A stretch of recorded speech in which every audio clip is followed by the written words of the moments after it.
La Bible en un an, le 25 décembre, le second livre des Chroniques, chapitre 24, verset 1 au chapitre 25, verset 28, le livre des Psaumes, chapitre 144, verset 1 à 15, le livre des Proverbes, chapitre 30, versets 32 et 33, l'Apocalypse, chapitre 16, versets 1 à 21. Le deuxième livre des Chroniques, chapitre 24. Joas avait 7 ans lorsqu'il devint roi et il régna 40 ans à Jérusalem. Sa mère s'appelait Tsibja et elle était de Beersheba. Joas fit ce qui est droit aux yeux de l'Éternel pendant toute la vie du prêtre Jéhojada. Ce dernier prit 2 femmes pour Joas et il eut des fils et des filles. Après cela, Joas eut le désir de restaurer la maison de l'Éternel. Il rassembla les prêtres et les Lévites et leur dit, « Parcourez les villes de Juda et récoltez dans tout Israël chaque année de l'argent pour réparer la maison de votre Dieu. Menez cette affaire avec empressement. » Mais les Lévites ne montrèrent aucun empressement.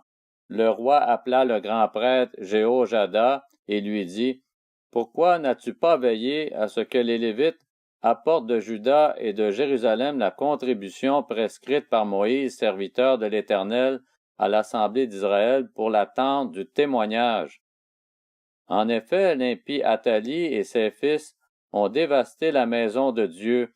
Ils ont même employé pour les Baals tous les objets consacrés de la maison de l'Éternel. Alors le roi ordonna qu'on fabrique un coffre et qu'on le place à la porte de la maison de l'Éternel à l'extérieur. On proclama alors dans Juda et dans Jérusalem qu'il fallait apporter à l'Éternel la contribution prescrite par Moïse, serviteur de l'Éternel, à Israël dans le désert. Tous les chefs et tout le peuple s'en réjouirent, et ils apportèrent et jetèrent leur contribution dans le coffre jusqu'à ce qu'il soit plein. Quand ce fut le moment pour les Lévites d'apporter le coffre aux inspecteurs royaux, quand ils virent qu'il contenait beaucoup d'argent, le secrétaire du roi et le commissaire du grand prêtre vinrent vider le coffre. Ils le prirent, puis ils le remirent à sa place. Ils agissaient de cette manière chaque jour, ils récoltèrent beaucoup d'argent. Le roi et Jéhojada le donnaient à ceux qui étaient chargés des travaux dans la maison d'Éternel. Ceux-ci engageaient des tailleurs de pierre et des charpentiers pour restaurer la maison d'Éternel, et même des ouvriers aptes à travailler le fer ou le bronze pour la réparer. Ceux qui étaient chargés des travaux se mirent à l'œuvre et la restauration progressa entre leurs mains. Ils remirent la maison de Dieu en état et la consolidèrent.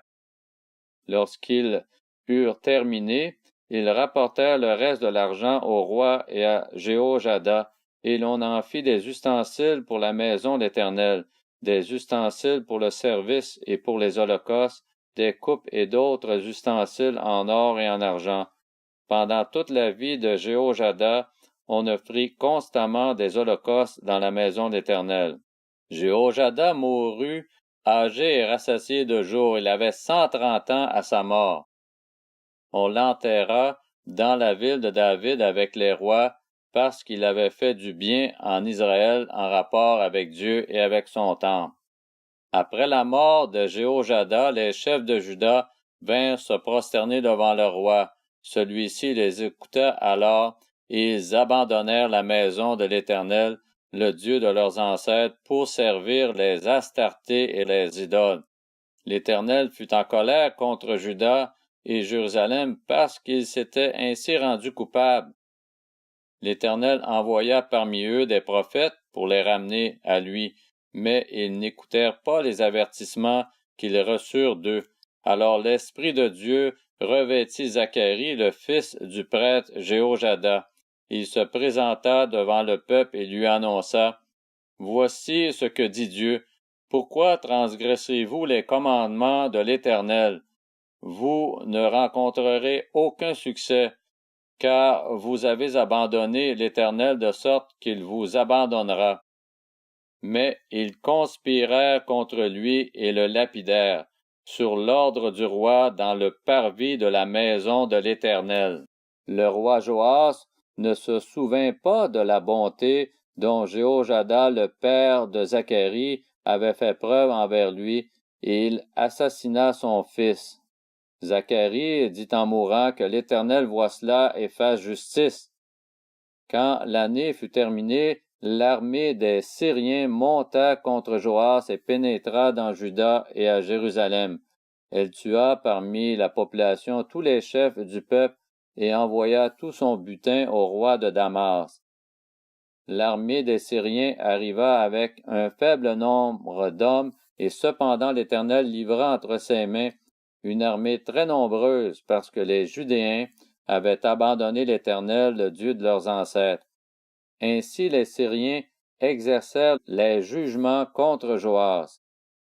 Lorsqu'ils se furent éloignés de lui, en le laissant dans de grandes souffrances, ses serviteurs conspiraient contre lui à cause de l'assassinat du fils du prêtre Jéhojada. Ils le tuèrent sur son lit et il mourut. On l'enterra dans la ville de David, mais pas dans les tombeaux des rois.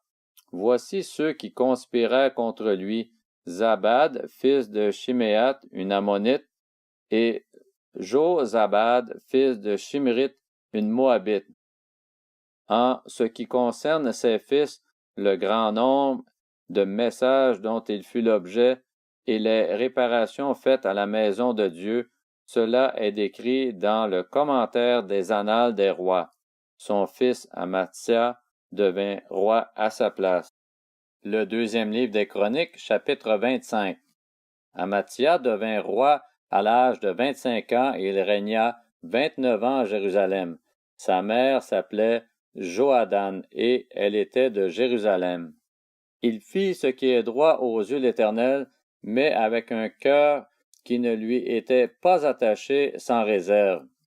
Lorsque la royauté fut bien solide entre ses mains, il mit à mort ceux de ses serviteurs qui avaient tué le roi son père.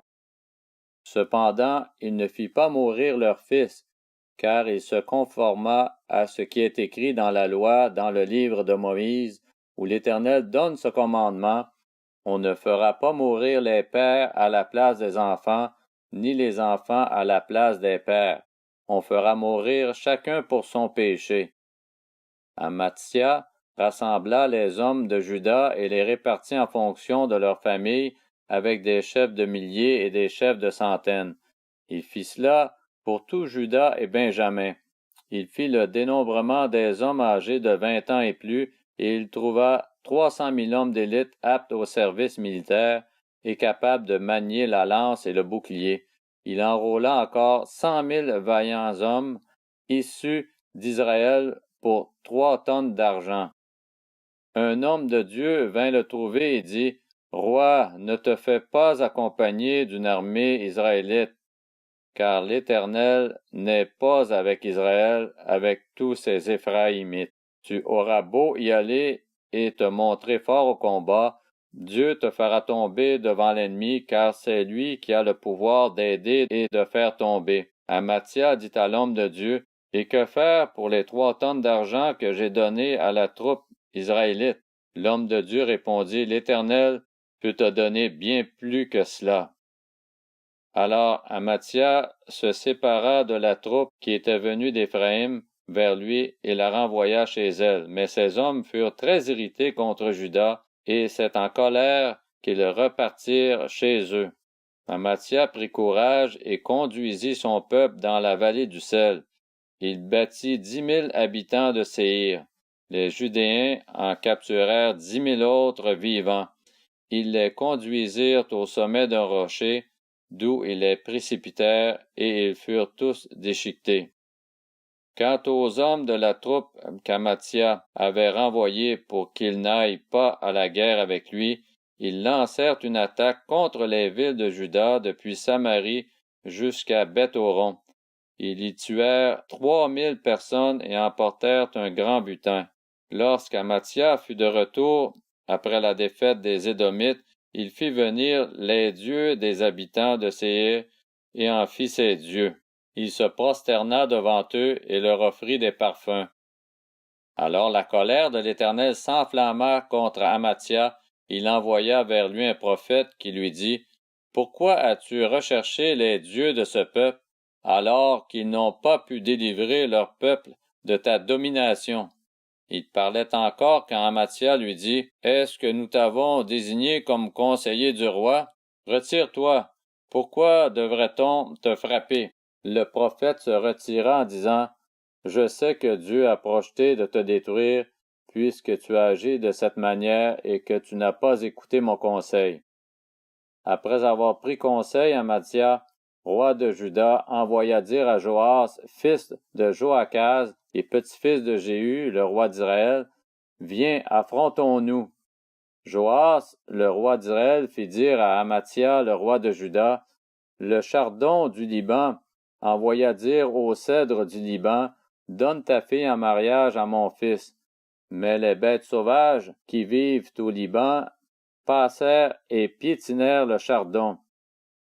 Tu te dis que tu as battu les Édomites et ton cœur te remplit d'orgueil jusqu'à l'endurcissement.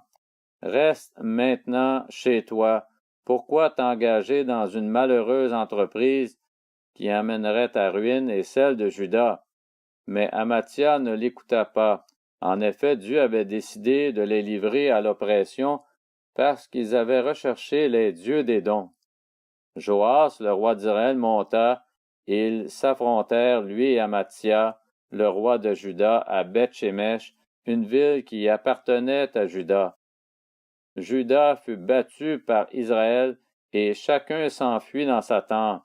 Joas, le roi d'Israël, captura Amathia, le roi de Juda, fils de Joas et petit-fils de Joachaz, à Beth-Shemesh.